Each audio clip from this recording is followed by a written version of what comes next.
जादुई समोसे वाला गांव शांतिनगर अपनी सुंदरता और शांत माहौल के लिए मशहूर था। यहाँ हर कोई खुशहाल जीवन जीता था। लेकिन सबसे ज्यादा प्रसिद्ध था रघु काका का समोसे वाला ठेला। उनके समोसे इतने स्वादिष्ट होते थे कि दूर दूर से लोग उन्हें खाने आते थे। रघु काका अपने समोसे में कुछ खास मसाले डालते थे, जिससे उनका स्वाद और भी अनोखा हो जाता था। लेकिन कोई नहीं जानता था कि उनके समोसे में असली जादू छिपा है। हाँ, रघु काका के समोसे जादुई थे। एक दिन जब रघु काका अपने ठेले पर समोसे बेच रहे थे, तब एक बूढ़ा आदमी उनके पास आया।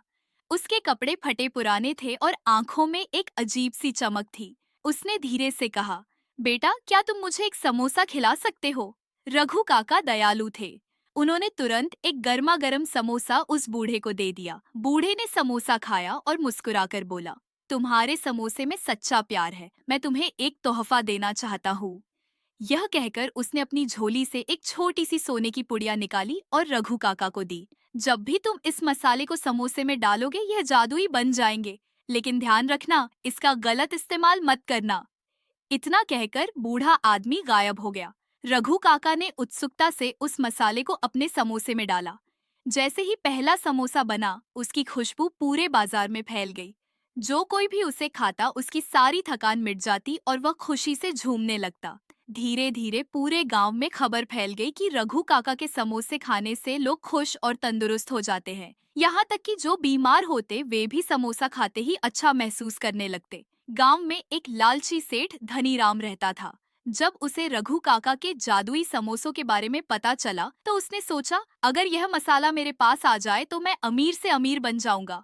वह रघु काका के पास गया और बोला, रघु काका, मैं तुम्हें 10,000 रुपए देता हूँ, बस मुझे वह जादुई मसाला दे दो। लेकिन रघु काका ने मना कर दिया।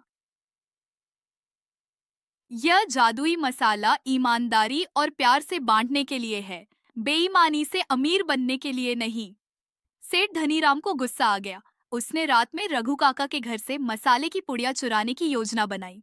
सेठ धनीराम रात के अंधेरे में चुपके से रघु काका की दुकान में घुसा और जादुई मसाले की पुड़िया चुरा ली। अगले दिन उसने अपने होटल में वही मसाला डालकर समोसे बनाए। लेकिन जैसे ही लोगों ने वे समोसे खाए, उनके पेट में दर्द होने लगा और सब बीमार पड़ गए।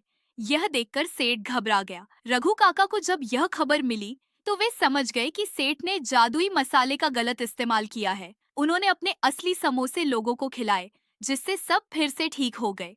इसके बाद रघु काका ने तय किया कि वह यह जादुई मसाला अब केवल उन्हीं समोसों में डालेगा जो सच में जरूरतमंद और भूखों के लिए होंगे। धीरे धीरे उनके समोसे पूरे राज्य में मशहूर हो गए और हर कोई उन्हें जादुई समोसे वाला कहने लगा। सीख, इस कहानी से हमें यह सीख मिलती है कि सच्चा जादू प्यार, ईमानदारी और दयालुता में होता है, न कि लालच और बेईमानी। अगर वीडियो पसंद आई हो, वीडियो को लाइक और चैनल को सब्सक्राइब जरूर कर लेना।